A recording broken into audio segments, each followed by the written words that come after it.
So let's start with a very simple chord progression. I think Jeff actually mentioned this chord progression early on in the course. This is the chord progression that's most strongly associated with knocking on heaven's door. It's G, D, A minor, around and around. And it turns out that those three chords are all in the same key. So one of the things that if we're utilizing three chords that are in a song that are all in the same key, then first of all, it makes it a little easier to find something cool to play. But then as soon as that happens, then the next question is, well, how do I play something interesting and not, boring or repetitive? So let's just hear a little bit of that. I have the chord progression on my looper, and I'm going to play some melodies along with the chord progression.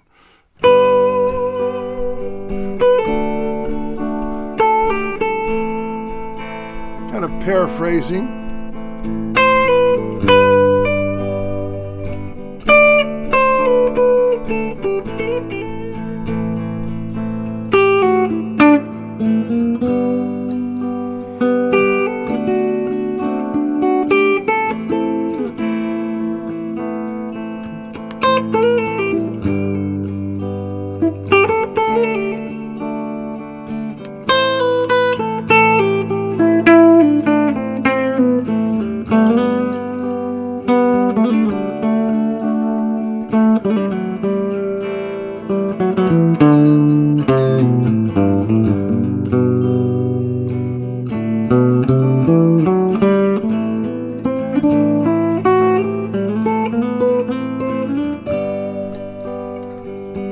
Okay, just a little bit of, pretty playing. It's a very lovely chord progression, and I was playing notes that are in the key of G. There's a couple of ways we can look at how to do that, and I want to share with you some ways of just deciding which notes to play, finding your way through, and having some good strategies for utilizing many of the things you already learned in this kind of chord progression.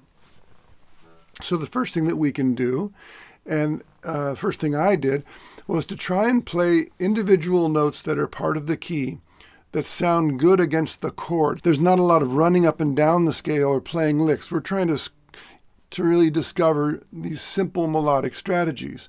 So I started on a B note, and then on the next chord, I went either down to an A note or up to a C note. The reason I did that is because both of those notes match up with the next chord. And then I followed that idea down and tried to play a melody that matched up nicely with the A minor chord. So let's talk about that in some detail. So I'll start on a G. There's my D chord, and then I just stay there with a little thing. Okay, why did that work? So we have a G chord with a B on top, then a D chord with an A on top, and then an A minor with an A on top. And that paraphrases the melody. So we can do that all on one string.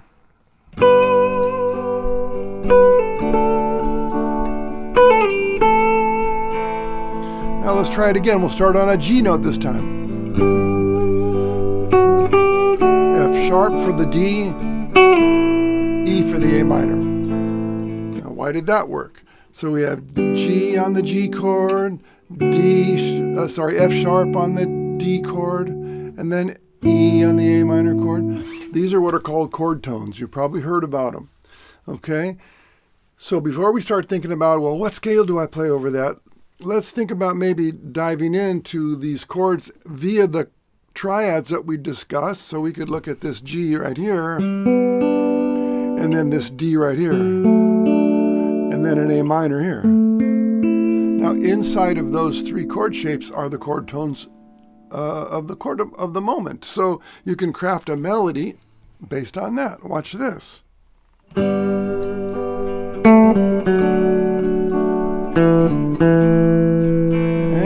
That makes sense and it fits. Let's try here.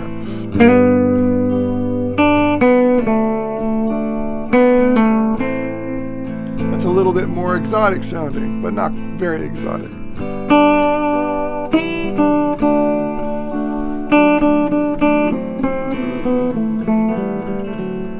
Okay, so you can see that if you map out the chord progression itself in an area, you can use those triads to guide yourself in terms of what kind of melodies that you can create. And of course, once you establish, okay, this note sounds good against that chord, then I'm going to move to that note against the next chord, then I'm going to move to the third note, then you can start decorating and filling things in and experimenting with the scale shape that surrounds those notes. But before you just dive right into the scale and start plugging away and hoping for the best, I think it would be really helpful to notice that in this chord progression,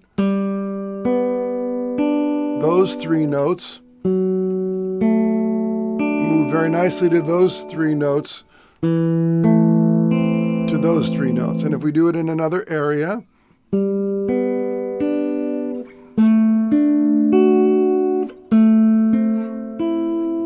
or another area,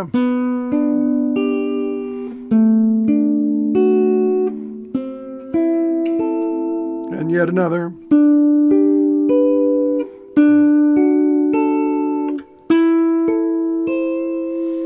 now, it may not sound very interesting. It certainly isn't, going to give Yngwie Malmsteen a run for his money, but a lot of what we're looking for are these essential melodies, because once you have the essential melodic movement, then your ideas about, fancy licks or crafting a melodic solo are a little bit more realistic than if you're just trying to blaze all of a sudden, okay? So then the next thing that we can do is we can look at, having laid that framework out, we can look at some scales that might work over this chord progression. The first one that comes to mind is a G major scale, because that's the key that we're in. Let's say we have this scale. All right, let's see just how each of the notes in the scale sounds against this chord progression.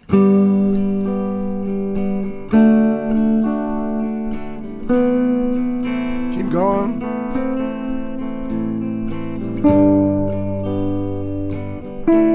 That's a little funny.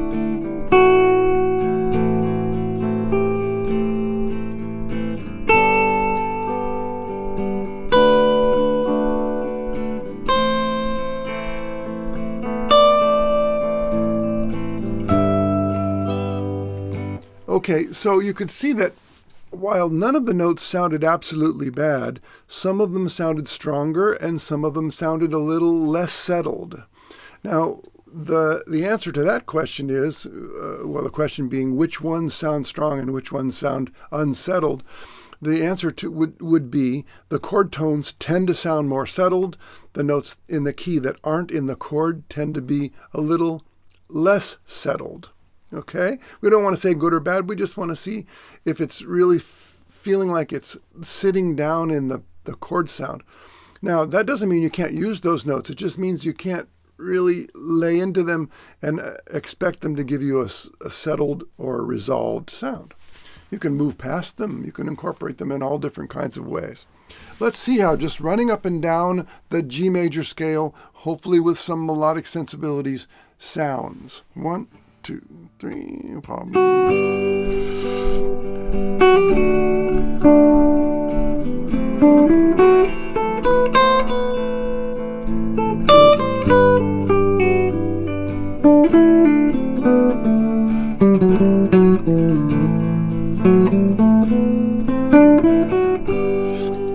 So you can see that it's possible to create interesting melodies that are basically going up and down the scale. You have to use your ear at first, maybe more than a little bit, to discover which notes are satisfying to you. But generally speaking, you can jump right in and create. Now, if you want to limit the number of notes that might not fit perfectly, they're still in the key, but they don't really resolve nicely to the chord of the moment, you might limit it down to something that you're very familiar with, which is an E minor pentatonic scale. It turns out that inside of a G major scale, there are 3 minor pentatonic scales, one of which is E minor. So let's hear how that sounds.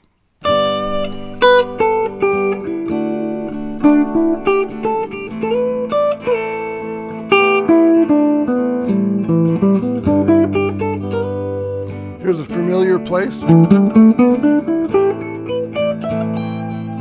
Spin there a minute.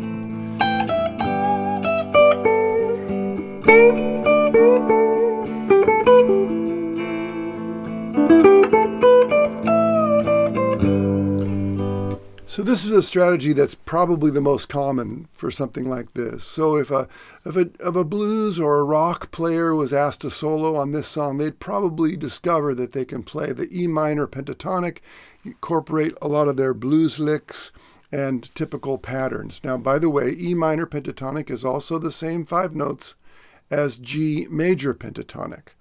It's just a different name because of the orientation. So maybe a more correct name for this song that's in the key of G and contains no E minor chord in the progression would be G major pentatonic. And the only difference is the orientation. The patterns are the same. Okay? Now there are a couple of, I said there are 3 minor pentatonic scales inside. One of the things you can do is you can use 3 different minor pentatonics and change whenever the chord changes. So over the G major chord, we'll call it E minor pentatonic. Then over the D chord, we'll call it B minor pentatonic. And then over the A minor chord, we'll play A minor pentatonic. All 3 of those minor pentatonic scales incorporate 5 of the 7 notes that are in the key of G. And there are some notes, as you can imagine, that are repeated and duplicated in each of the different scales. But let's hear what that sounds like. First E minor, B minor, A minor.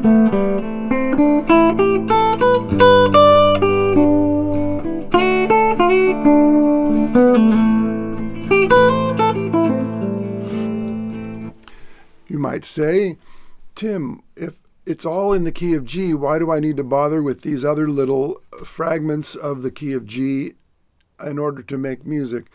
The only reason we might is that by paring down the note selection, we might get some interesting connected ideas and also be able to utilize some familiar shapes. And once you get to a level of fluid playing, you won't really need to think about these shapes. They'll just be falling under your fingers. Okay? So note choices, I think we've checked that box. The last box to check with regard to note choices are the occasional chromatic things that live around the notes in the key of G that you can use to get from one place to the next. I'll try and do that and not sound too dorky.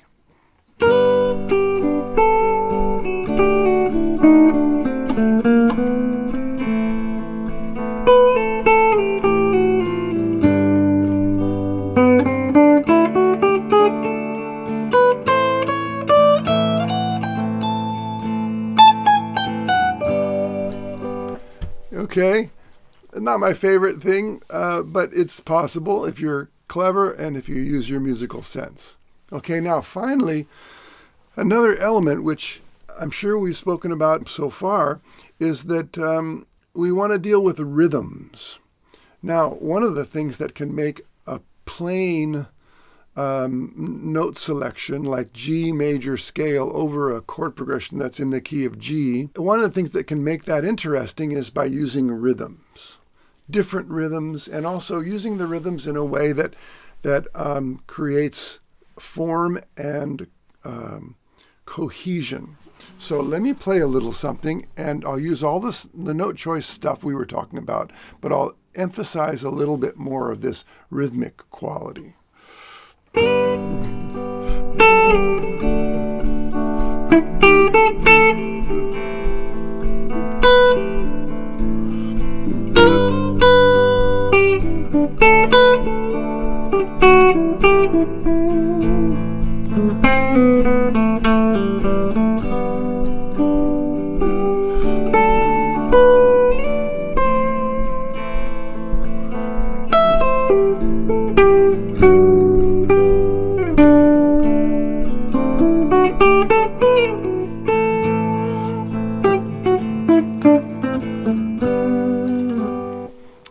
Okay, so I was creating texture, same note choices, so I was creating texture with rhythms. Couple of things that I did. I would establish a rhythm, boom, two, two, two, two, two, two, right? And then I would repeat that rhythm with different notes. Bum, dee, boom, doo, bum, doo, dee, right? I created a couple of passages that used these sort of cross rhythms, and that one was sort of one of them, where I would go, So you could see some of the notes are on the downs and some of the notes are on the ups. So if you listen to that section that I just played and look at it closely, you'll notice that there's rhythmic cohesion. It's just not just random rhythmical ideas. The rhythms are reflecting a relationship to each other as well as the notes. So if you combine a note choice concept, which we can call a sequence, which might sound like this. Now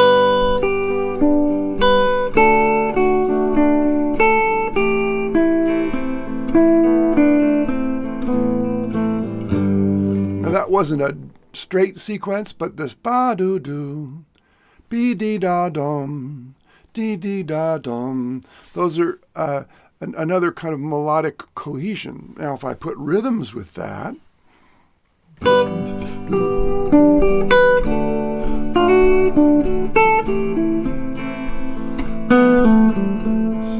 another rhythm,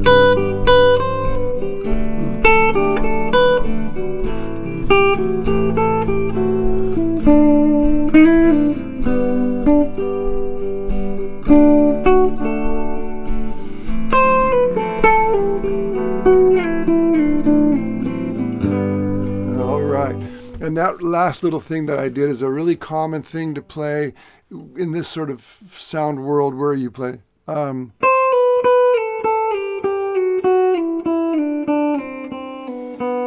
Where you play a note and then repeat it and then slide to a new note, and you have a rhythmic framework that says ta ta ta ta ta ta ta ta ta ta ta. So inside of the rhythm, even though it's pretty much a straight rhythm, there are accents and slides and things that bring a kind of dynamic to it. Okay, well, I hope that was interesting for you, and I hope that you're not sick of that little chord progression. And here's just a little playing to send you on your way. Hope you're digging the camp.